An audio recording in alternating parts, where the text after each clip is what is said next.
Hello students, welcome to T point SSC polity class series में आपका स्वागत है। आज की क्लास में हम एक छोटा सा टॉपिक डिस्कस करने जा रहे हैं। देखो, टॉपिक बेशक छोटा है, ये 10-15-20 मिनट की मैक्स टू मैक्स वीडियो होगी जिसमें हम कंप्लीटली रिट्स के बारे में डिस्कस करेंगे। रिट्स जिन्हें हम एक तरह से याचिका भी बोल सकते हैं। तो 5 तरह की रिट्स हैं जो हमारे कॉन्स्टिट्यूशन में दी हुई हैं, जो हमारा फंडामेंटल राइट है। Supreme court and high court दोनों के पास पावर है under article 32 and article 226 respectively. यानी सुप्रीम कोर्ट आर्टिकल 32 का इस्तेमाल करके रिट जारी करेगा और हाई कोर्ट आर्टिकल 226 का इस्तेमाल करके रिट जारी करेगा। तो समझते हैं कॉन्सेप्ट, रिट्स होती क्या हैं। एग्जाम्पल्स के साथ हम इन रिट्स के बारे में चर्चा करें। क्लियर? तो शुरू करते हैं आज का टॉपिक, रिट्स जुरिडिक्शन। देखो, पहले तो रिट्स को थोड़ा सा समझो, रिट्स हैं क्या। जैसे मैंने बताया, 2 आर्टिकल्स आपको याद रखने हैं। पहले आर्टिकल की मैं बात करूंगा तो आर्टिकल 32। सेकंड आर्टिकल आपको याद रखना है आर्टिकल 226। 2 आर्टिकल्स हैं रिट से रिलेटेड, 32 और 226। आर्टिकल 32 के अंदर सुप्रीम कोर्ट के पास पावर है कि सुप्रीम कोर्ट 5 रिट जारी कर सकता है।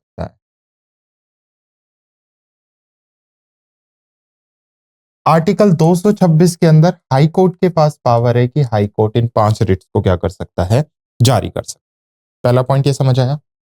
2 आर्टिकल हैं, डायरेक्ट आर्टिकल से भी पूछ लिया जाता है कि कौन सा आर्टिकल किस कोर्ट के लिए है। बेसिकली रिट है क्या।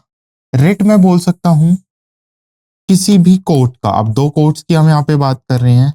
एक बेसिकली रिटर्न ऑर्डर हो सकता है जिसमें किसी पर्सन को कोई काम करने के लिए फोर्स किया जा सकता है, बोला जा सकता है, या किसी काम को रोका जा सकता है। अब इसका मतलब क्या हुआ, पहले तो आपको समझ आया, रिट्स हमारा फंडामेंटल राइट है, हम सुप्रीम कोर्ट हाई कोर्ट दोनों जा सकते हैं आर्टिकल 32 और 226 के तहत।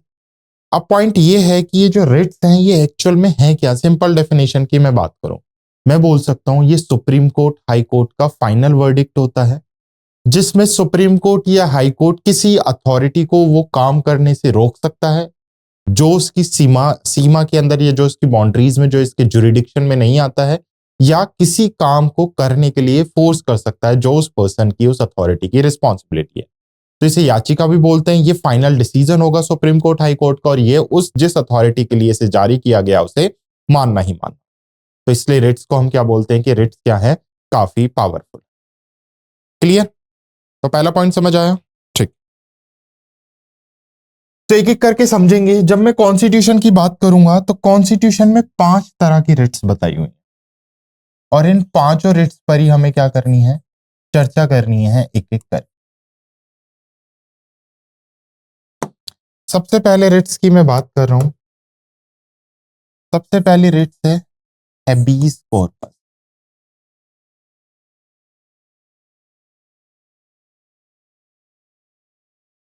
सेकेंड रिट है हमारी मेंडेमस।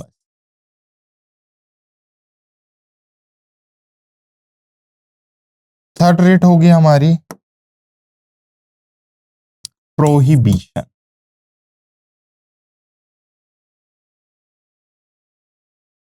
फोर्थ रिट्स की मैं बात करूंगा सिरोरी।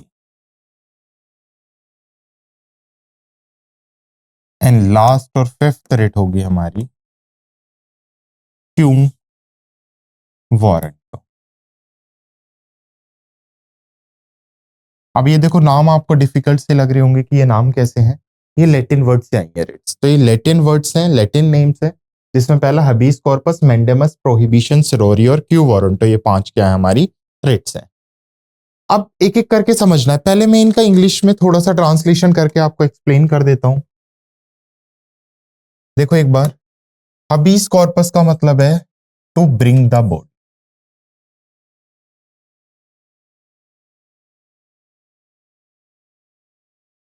मेंडेमस का मतलब है to do your job.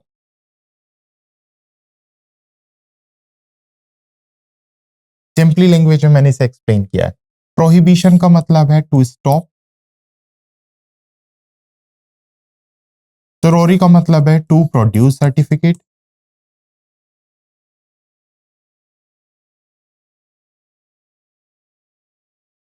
And quo warranto को मतलब है bye what authority.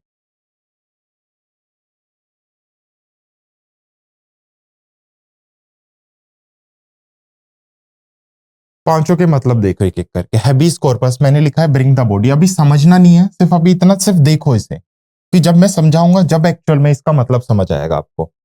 Mandamus to do your job, prohibition to stop, certiorari to produce certificate and quo warranto by what authority, किस अथॉरिटी से। इतना समझ आया? ट्रांसलेशन बता दिया मैंने और इनके नाम लिखे हैं, अभी बस मैंने इतना ही लिखा है, इसके अलावा मैंने कुछ नहीं समझाया। अब एक एक करके एक एक रिट्स को पकड़ते हैं और उसे समझते चलते हैं कि एक्चुअल में उसका मतलब क्या है, कैसे उसका यूज होगा और कैसे उसे क्या किया जा सकता है, यूज किया जा सकता है। ओके, तो चलो शुरू करते हैं अपनी पहली रिट्स के साथ। हमारी पहली रिट कौन सी है? हैबीस कॉर्पस।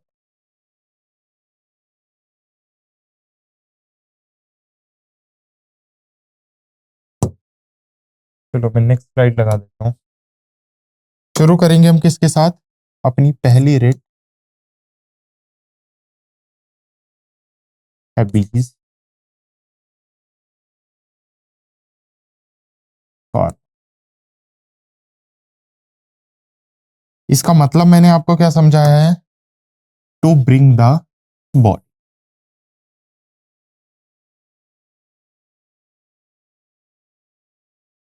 एक एग्जाम्पल लूंगा, उसके थ्रू समझाऊंगा, फिर इसकी एक्चुअल में डेफिनेशन सब। एक पर्सन है, मैंने मान लिया पर्सन ए।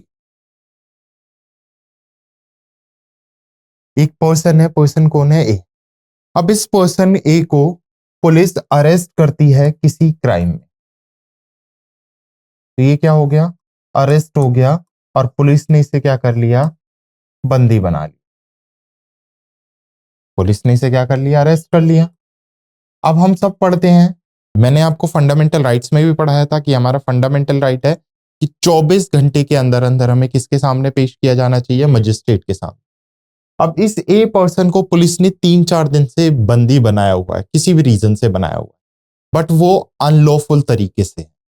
तो ऐसे कंडीशन में ये जो पर्सन है ये क्या जारी कर सकता है? सुप्रीम कोर्ट जाकर आर्टिकल 32 के तहत या हाई कोर्ट जाकर आर्टिकल 226 के तहत रिट जारी कर सकता है। अच्छा, अब ये पर्सन कैसे जाएगा? इस पर्सन से मतलब है, जब मैं बता रहा हूं कॉमन सेंस लगाओ, इसका रिप्रेजेंटेटिव वो कोई भी हो सकता है, वो कोई लॉयर हो सकता है, फैमिली मेंबर हो सकता है। सुप्रीम कोर्ट हाई कोर्ट गया क्योंकि इसे गलत तरीके से अरेस्ट किया हुआ है, बंदी बनाया हुआ है, तो सुप्रीम कोर्ट या हाई कोर्ट एक रिट जारी करेगा, जिस रिट का नाम क्या होगा? हबीस कॉर्पस। और अब इसका ट्रांसलेशन देखो, जिसका मतलब क्या है? टू ब्रिंग द बॉडी, कि उस पर्सन को जल्दी से जल्दी छोड़ा जाए या उस बंदे को जल्दी से जल्दी, उस पर्सन को जल्दी से जल्दी पेश किया जाए। तो हमें गलत तरीके से बंदी बनाया हुआ था, हमारा फंडामेंटल राइट है कि हमें रीजन दिया जाना चाहिए और हम मजिस्ट्रेट के सामने पेश किया जाना चाहिए। अब क्या हुआ? जब सुप्रीम कोर्ट ने हबीस कॉर्पस इस पुलिस स्टेशन, इस स्पेसिफिक पुलिस ऑफिसर के लिए जारी किया, तो इस पर्सन को, पुलिस को, इस पर्सन को या तो कोर्ट के सामने पेश करना होगा या छोड़ना होगा। तो जब भी कोई, तो यहां से क्या आ गया, मुझे क्या समझ आ गया? जब भी अनलॉफुल तरीके से आपको क्या किया जाएगा? कैप्चर किया जाएगा, कैद किया जाएगा, आपको बंदी बनाया जाएगा, तो ऐसे कंडीशन में कौन सी रिट जारी होगी? हबीस कॉर्पस। तो पर्पस समझ आया हबीस कॉर्पस का क्या होती है? टू ब्रिंग द बॉडी का मतलब क्या होता है? अच्छा, ये प्राइवेट अथॉरिटी, किसी प्राइवेट पर्सन ने, कि किसी प्राइवेट ऑर्गेनाइजेशन ने बंदी बनाया हुआ, अरेस्ट किया हुआ, या कोई गवर्नमेंट अथॉरिटी है, दोनों के लिए इशू की जा सकती है। तो सुप्रीम कोर्ट इसे प्राइवेट के लिए भी इशू कर सकता है और बेसिकली किसके लिए इशू कर सकता है? किसी गवर्नमेंट अथॉरिटी के लिए। हबीस कॉर्पस कब बेसिकली नहीं यूज की जाएगी? एक्सेप्शनल्स क्या हैं? अब मुझे एक बात बताओ, अगर पुलिस ने लॉफुल तरीके से कोर्ट के ऑर्डर पर या कोर्ट की परमिशन से अगर आपको अरेस्ट किया गया है, तो क्या ये रिट जारी होगी? नहीं। तो सिंपली आपको याद रखना है, ज्यादा टेक्निकल में आपको घूमना ही नहीं है, कि जब भी किसी को गलत तरीके से अरेस्ट किया जाता है, बंदी बनाया जाता है, अरेस्ट का मतलब सिर्फ पुलिस ही नहीं है, कोई प्राइवेट ऑर्गेनाइजेशन के थ्रू भी अरेस्ट किया जाता है, तो कौन सी रिट जारी की जा सकती है? हबीस कॉर्पस। प्रॉपर समझ आई? हबीज कॉर्पस क्या है? टू ब्रिंग द बॉडी, मतलब उस बंदे को पेश किया जाए, जिसे हिंदी में बोलते हैं बंदी प्रत्यारक्षण। क्लियर? ओके, आगे बढ़ते हैं अपनी सेकेंड रिट की तरफ। दूसरी रिट का मैंने क्या नाम बताया था? सेकेंड रिट है हमारी मेंडेमस।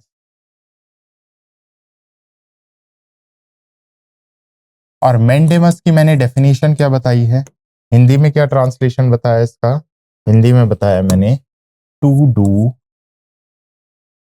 Your job. अब पहले अगर मैं सिंपल लैंग्वेज में से एक्सप्लेन करूं, एग्जांपल के थ्रू भी समझेंगे। आप गए पुलिस स्टेशन जेन्युइन केस के लिए एफआईआर लिखवाने, पुलिस ने एफआईआर लिखने से मना कर दिया। आपका अधिकार है ना। अब पुलिस वाले का काम क्या है एक्चुअल में? एफआईआर लिखना। तो ऐसे केस में आप रिट जारी कर सकते हैं सुप्रीम कोर्ट, हाई कोर्ट से उस पर्सन, उस अथॉरिटी के लिए ऑर्डर आएगा कि टू डू योर जॉब, अपना काम करो, एक्चुअल में जो आपका काम है उसे करो। कोई यूनिवर्सिटी है, गवर्नमेंट यूनिवर्सिटी है, जहां पर क्राइटेरिया कुछ फिक्स किया हुआ है कि इतने परसेंट मार्क्स चाहिए, इतनी एज होनी चाहिए, आपको एडमिशन मिल जाएगा। आप सारे क्राइटेरिया को फुलफिल कर रहे हैं, लेकिन फिर भी आपको क्या नहीं मिल रहा? वहां पे एडमिशन नहीं मिल रहा। वो यूनिवर्सिटी का काम क्या है? एडमिशन देना है। ये मैं एग्जांपल से समझा रहा हूं, बेसिकली ये सिंपली एग्जांपल है, ये समझने के लिए इस रेट्स को। तो ऐसी कंडीशन में कौन सी रेट जारी हो सकती है? Mandamus, to do your job. तो कोई भी गवर्नमेंट अथॉरिटी, अब देखो यहां पर क्या आ गया, यहां पर मैंने स्पेसिफाई किया है कि कोई भी गवर्नमेंट या स्टेचुअरी अथॉरिटी जो उसको टास्क दिया है, काम दिया है, वो अगर उसको परफॉर्म नहीं करती है, तो ऐसी कंडीशन में सुप्रीम कोर्ट, हाई कोर्ट से रिट जारी की जाएगी उसके लिए मेंडेमस। और मेंडेमस का क्या मतलब होगा? टू डू योर जॉब, आप अपना काम कीजिए। क्लियर? समझ आया इतना? मेंडेमस क्लियर है? तो मेंडेमस क्या है? सिर्फ गवर्नमेंट अथॉरिटी के लिए जारी की जाएगी, अनलाइक फर्स्ट जो हमने पढ़ी थी हैबीज कॉर्पस। हैबीज कॉर्पस गवर्नमेंट और प्राइवेट दोनों के लिए, बट मेंडेमस सिर्फ गवर्नमेंट अथॉरिटी के लिए कि अपना काम कीजिए, आप अपना काम सही से नहीं कर रहे हैं। डन? अच्छा, आगे आ जाओ। अब नेक्स्ट है थर्ड।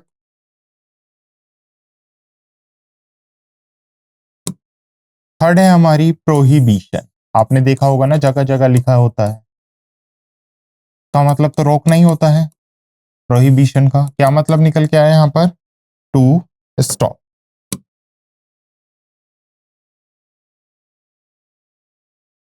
अब ये रिट देखो क्या है, ये थोड़ी सी अलग रिट है। ये रिट हमेशा जारी की जाएगी हायर कोर्ट के थ्रू फॉर लोअर कोर्ट।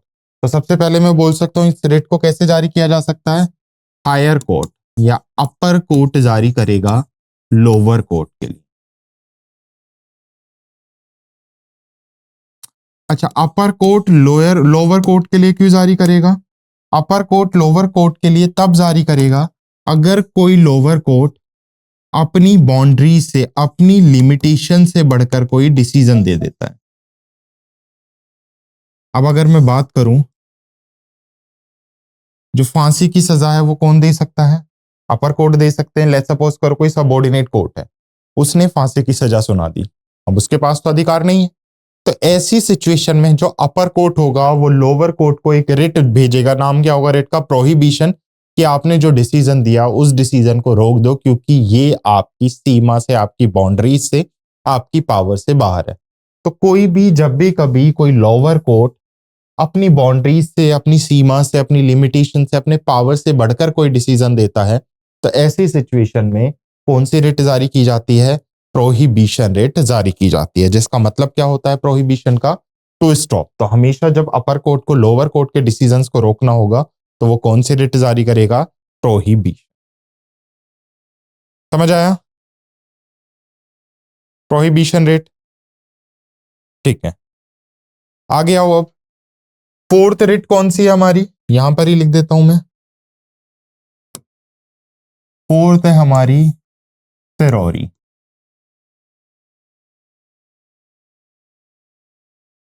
इसे स्लोरी प्रोनाउंशिएट करते हैं, जिसका मतलब क्या है, to produce certificate.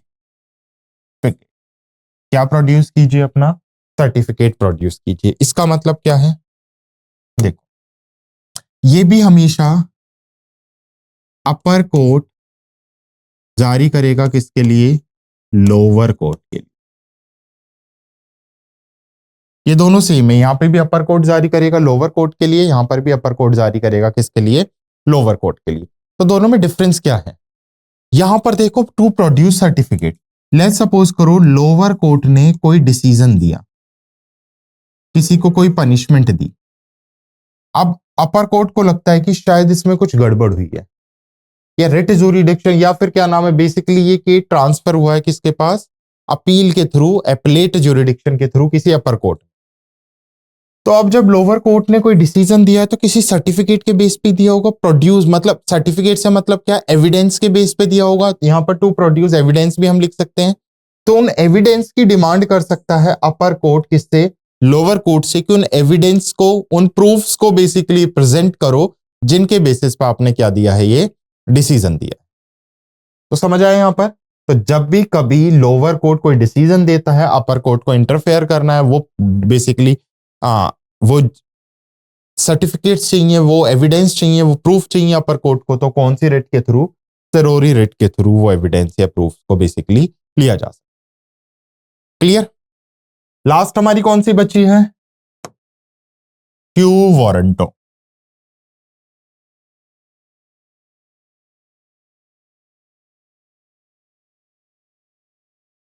Q warrant, जब मैं क्यू वारंटी की बात करूंगा तो मैंने लिखवाया था बाय व्हाट अथॉरिटी।